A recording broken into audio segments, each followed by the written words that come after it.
গফর মানুষ আবু জেহেলের কাছে খরাত খুঁজতে গিয়ে আই গরিব মানুষ আর দু খরাত দো না মৌলা আলী খানে কাবার মাড়র কুনাত মদি চি দিকি খদ খরাত তো ইন দন্ন না আর বেশনো আর বেশি তো মানুষ রাতাই ফেলো ইতে জার্গ মানুষ ছিল আবু জেহেল ইতে শুধুমাত্র ডরাইতো তার রাসূল দুনিয়া তার খনিকার কোন ডরাই দুনিয়া তার খনিকার কি সন্ত্রাস আছে বহুত বড় জার্গ মানুষ আছে আবু জেহেল জেন ওই জেন এটা আবুল হাকাম আছে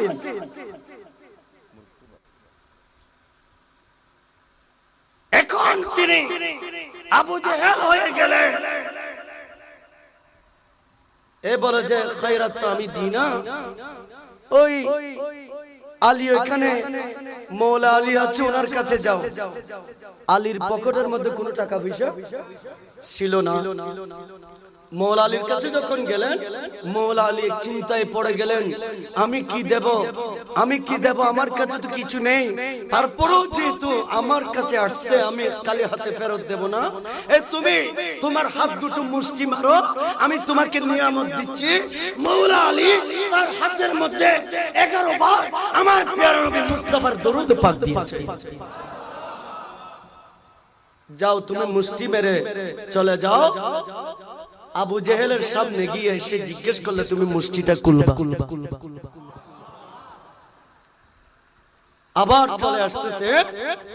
আবু জেহেলের সামনে আসার পরে সে জিজ্ঞেস করলো কি দিয়েছে বলে যে আমাকে 11 বার পেয়ারা নবী মুস্তাফার দরুদ শরীফ দিয়েছে এগুলো আমার মুষ্টির ভিতরে আছে বলে যে খুলো তো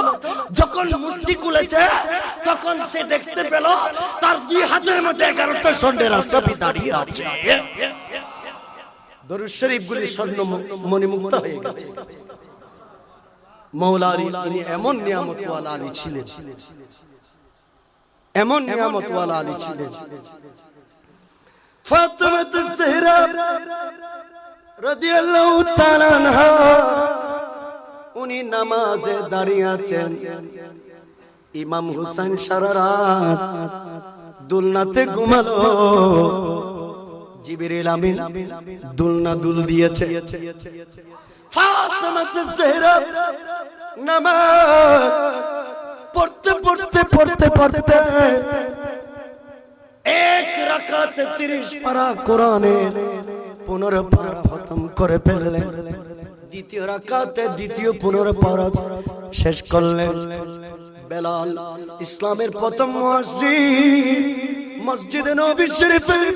যখন ফজরের আযান দিচ্ছে ফাতেমা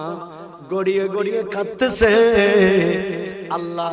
আমি ফাতেমার জন্য রাত কেন এত লম্বা করে দিলেন না আমি তো বালা করে তোমাকে ডাকতে পারি নাই প্যারা হাজিরিন এমন মা কি আর পাওয়া যাবে আমাদের মারা কেঁদে ঘুম যায় কিন্তু নবীর কলেজার টুকরো মেয়ে ফাতেমা আয-জোহরা দাঁড়িয়ে দাঁড়িয়ে নামাজ আদায় করে মেরা হাজিরিন আজকে ফজরের নামাজে আমার প্যারা নবী মুস্তাফা মসজিদে নববী শরীফে আমার নবী নামাজের ইমামতি করলেন নবীর পিছনে সিদ্দিক আকবর দাঁড়িয়েছে সিদ্দিক আকবরের পাশে ফারুক আজম একটা সিরিয়াল ছিল প্রতিদিনের মুসল্লি একদিনও ফাঁকি যায় না মসজিদের মধ্যে এই মুসল্লিদেরকে সব সময় দেখা যায় উসমান গনি জিন্নুরান মওলা আলী এইভাবে নামাজ যখন শেষ হলো প্রত্যেক ফরজ নামাজের পরে আমার প্যারা রাসূল মুসল্লিদের দিকে ফিরে যেতে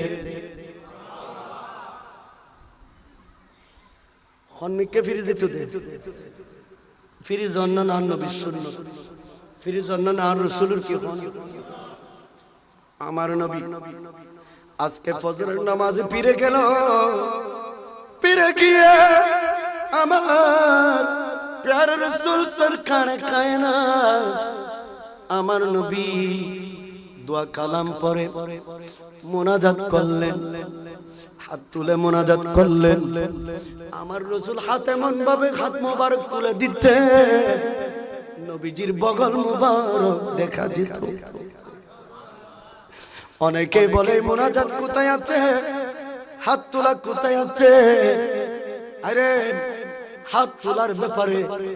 আমার ইমামে আলা হযরত আজিমুল বরকত শুধু একটা কিতাব লিখে প্রমাণ করেছেন আমার নবী কখন কখন রাসূল পাক কিভাবে হাত তুলেছেন জোরে বলেন না সুবহান নামাজ শেষ হলো সিদ্দিক আকবর চলে গেলেন ফারুক আজম চলে গেলেন মওলা আলী চলে গেলেন আবু বকর সিদ্দিক চলে গেলেন আমার নবীও চলে গেলেন নামাজ যখন শেষ হয় সবাই চলে যায় কিন্তু মওলা আলী আবার আস্তে আস্তে আস্তে আস্তে মওলা আলী আবার চলে এলেন মসজিদ নববী শরীফের দরজা খুলে মওলা আলী আবার ঢুকে গেলেন সবাই চলে গেছে কিন্তু আবার দূরে এসে দরজা খুলে ঢুকে গেলেন আমার মসজিদে আপনাদের মসজিদে এয়ার কন্ডিশন আছে ফ্যান আছে এসি আছে টাইলস আছে কিন্তু আমার নবীর যুগে মসজিদে নববী শরীফে এত কিছু ছিল না সাহাবায়ে কেরাম এক হাঁটু বালুর উপরে নামাজ পড়তেন এক খাটু বালুর উপরে নামাজ পড়তেন এই বালির সাথে আমার নবীর নবুয়তের কদম লেগেছে মওলা আলী বলেন আমার বাড়ি মক্কায় আমি হিজরত করে মদিনায় এসেছি আমি খুব নিদামি মানুষ আমার দামটা আল্লাহ এবং রাসূলের দরবারে বাড়াইতে হবে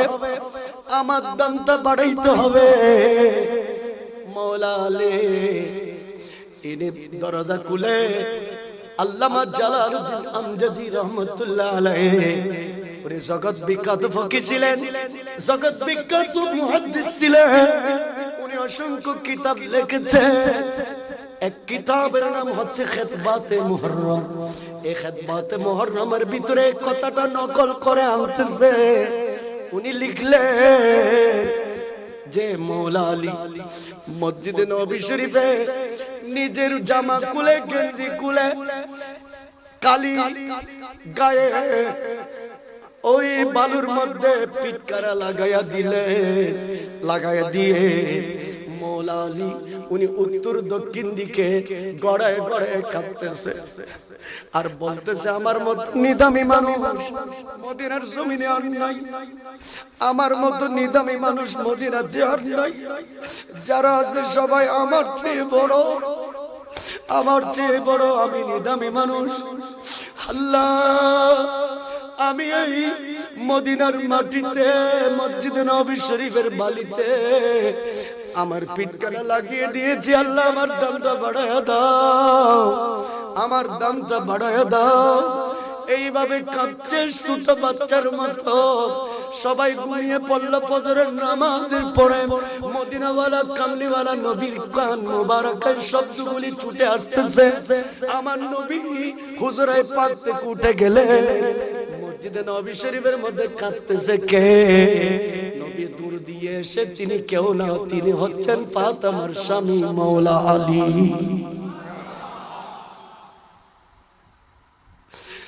ইয়া বাদরা আলী বলে ডাক দেয় নাই ইয়া বাদরা বলে ডাক দিয়েছে ও আলী তুমি এইভাবে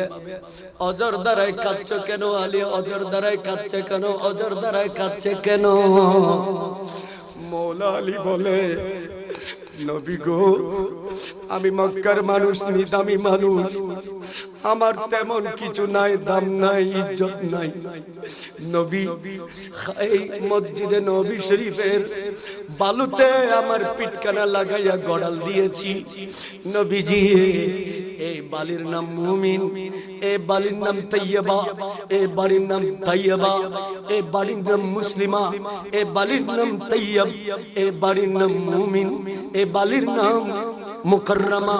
এই বালির নাম তাহেরা, বালির নাম সাহেরা। নবীজি এই বালিতে আমার প্যারা নবী মুস্তাফার নবুয়তের কদম লেগেছে। আমি আলীর কাছে এই মসজিদে নবী শরীফের বালি খোদার আরশ থেকেও দামি। এই কারণে ইয়া রাসূলুল্লাহ আমার পিটকানা লাগিয়ে আমি কাঁদতেছি, যেন আল্লাহ এবং রাসূলের দরবারে আমার দামটা বেড়ে যায়। আল্লাহ আল্লাহ আল্লাহ আল্লাহ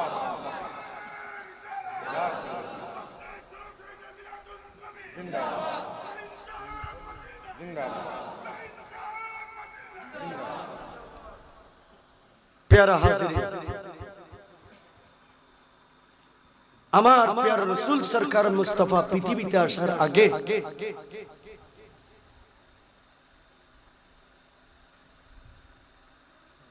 এই পৃথিবীর অবস্থা এমন ছিল, অপর সংস্কৃতিতে নিমজ্জিত ছিল। যেমন ইচ্ছা তেমন মানুষ, মহিলা বিয়ে করত, যখন ইচ্ছা তখন তালাক দিয়ে দিত। মাদের কোনো ইজ্জত, বলেন না, মাদের কোনো ইজ্জত ছিল না, মাদের কোনো ইজ্জত ছিল না। শাহ আব্দুর রহমান জামি রহমাতুল্লাহ আলাইহি কিতাবের মধ্যে লিখছে, আল্লাহ জিবরিল আমিনকে বলে, ও জিবরিল একটা কাজ করো। জিবরিল তুমি জিবরিল দুনিয়ার জমিনে যাও, শয়তান ইবলিস যেই সিংহাসনে বসে পুরো দুনিয়াকে নাচায়, জিবরিল আজকে তুমি শয়তানের সিংহাসনটা কেড়ে নিয়ে আটলান্টিক মহাসাগরের মধ্যে ডুবিয়ে দেবে।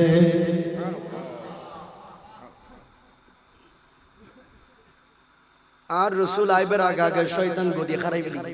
বহুত দিনিতে জোর করি না রাজত্ব করি, খোদার রাজত্ব গরিবের সময় দিয়া যায় তুমি গদি শেষ। আর রাসূল আইজার দুনিয়া, সুবহানাল্লাহ, আল্লাহ গদি নিয়ে ফেলেছে, যাও ডুবিয়ে দাও। আরেক দল ফেরেশতা পাঠালেন, তোমরা পিছ মুড়া দিয়ে এর বেঁধে আমার নবী আসার আগ পর্যন্ত দুলাই করো। আমার রাসূল আসার আগ পর্যন্ত কি করবা?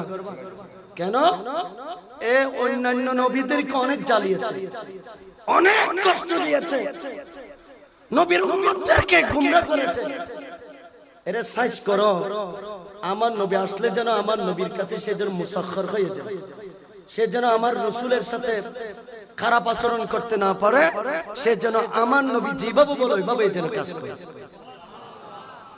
জোরে বলেন না সুবহানাল্লাহ। আমার রাসূলকে খুব ভয় করত, আমার রাসূলকে কি করত? ভয় করতেন। এখন প্যারা হাজিরিন, ফেরেশতারা মারতে আছে, মারতে মারতে মারতে মারতে শয়তান এমন ভাবে মার খেয়েছে, মার খাওয়ার পরে সে ফেরেশতাদের হাত থেকে ছুটে গিয়ে খানে কাবার পাশে দুইটা পাহাড় আছে, সফা মারওয়া। সফা মারওয়া পাহাড়ের পরে আমার নবীর বাড়ি আছে, আমার নবীর বাড়ির পাশে একটা পাহাড় আছে, সেই পাহাড়ের নাম হচ্ছে জবলে আবু কুবাইস। এই জবলে আবু কুবাইসে শয়তান লুকিয়ে গেল, লুকিয়ে মার খেয়ে এসে তক্তা হয়ে গেছে, সে কাঁদতেছে, ফুফিয়ে ফুফিয়ে কাঁদতেছে। শয়তানের সেলা সমুন্ডরা পুরো বিশ্বের জমিনে শয়তানের কান্নার আওয়াজ শুনতে পায়। সকলে বাংলাদেশের শয়তান ওইখানে গিয়ে উপস্থিত হলো, পাকিস্তানের শয়তান ওইখানে গিয়ে উপস্থিত হলো, হিন্দুস্তানের শয়তান ওইখানে গিয়ে উপস্থিত হলো। সারা দুনিয়া তার সেলা সমুন্ডরা ওখানে গিয়ে তাকে ঘেরাও করে বসলো। হুজুর আপনি এমন ভাবে কাঁদতেছেন কেন? আরে কইেন না, আমি কাঁদতেছি এই কারণে ফেরেশতারা আমাকে পিছমুড়া বেঁধে মেরেছে, আমার গদি কেড়ে নিয়েছে, আমি কিয়ামত পর্যন্ত আর গদিতে বসতে পারবো না, আমার আর আরাম নেই, আমার কষ্টের জীবন এসে যাচ্ছে। আজ থেকে 40 দিন পরে আমানার কুলে রহমাতুল লিল আলামিনের আগমন হবে। কে বলতেছে? তো ইনি এসে কি করবে? ইনি এসে আমরা যাদেরকে প্ররোচনা দিতাম, যাদেরকে গুমরা করতাম, আর ওই পেয়ারা নবী এসে মানুষের অন্তরে ঈমানের চেরাগ জ্বালাবে। জোরে বলেন না সুবহানাল্লাহ। এই গিনজু জানতেন আলেমে নোলে শাহ আব্দুর রহমান জান জিবে কইলে ডকুমেন্ট দলিল বহুত কিতাব লিখি এখানে এইভাবে সুলসিরা বিশ্লেষণ করিয়ে না মানুষের বুঝে বিল্লাই সহজ ভাষায় এইভাবে লিখি ফারসি, আরবি, উর্দু এই কিতাবে গিয়ে লিখিয়ে না জগতের খান্দায় গিয়ে জোরে হন সুবহানাল্লাহ, আরো জোরে হন। फरिश्तों की सलामी देने वाले फौज गाती थी, जनाब आमना सुनती थी ये आवाज आती थी। ए कारणे किताबेर मध्य देखलाम 40 दिन হয়ে গেল, আজকে সুবে সাদেক আরশে पे ताज चिड़ चाचा,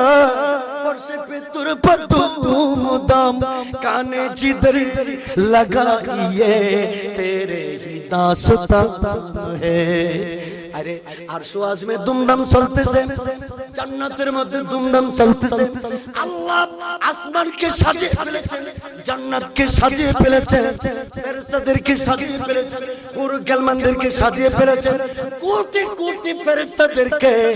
দুনিয়ার জমিনে নামিয়ে দিয়েছেন। শানের রিসালাত লিখেছেন ইমাম আলা হযরত, কিতাবের মধ্যে লেখেন জিবরিল আমিনের হাতে আল্লাহ 3টা নূরানি পতাকা দিয়েছেন। কিছুক্ষণের মধ্যে আমার প্যারা নবী আমানার কুলে এসে যাবে। জিবরিল একটা পতাকা পৃথিবীর পূর্ব প্রান্তে, আরেকটা পতাকা পৃথিবীর পশ্চিম প্রান্তে, আরেকটা পতাকা খানায়ে কাবার ছাদের উপর টাঙিয়ে দাও, এই পতাকা হবে আমার নবী মুস্তাফা। চতুর্দিকে দুমদাম চলছে, নাচানাচি চলছে, জুলুস চলছে, ফেরেশতারা দাঁড়িয়ে দাঁড়িয়ে এরা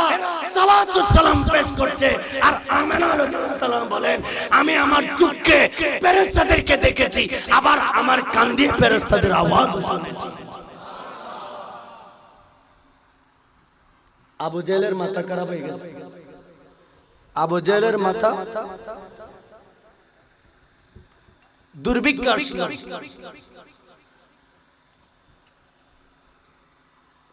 আর মোবাইল খুলে ফেলি দেয়, টাইম সাইন আছে।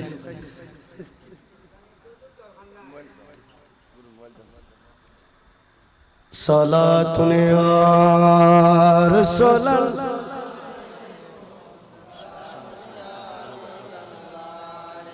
মানুষ অনর্গার কম আসলে আমরা একটু একটু সামনে আইলে ফিসে দিয়ে খুদগুম মানুষ বন্য পারে ঠিক কি বিল এটার একখানা বইতারে। সালাতুন ইয়া রাসূলুল্লাহ আলাইকুম মুস্তাফা নূরে জনাবে আমরিকুন আফতাবে বুরজাইল মে মিল্লাদুন সালাতুন ইয়া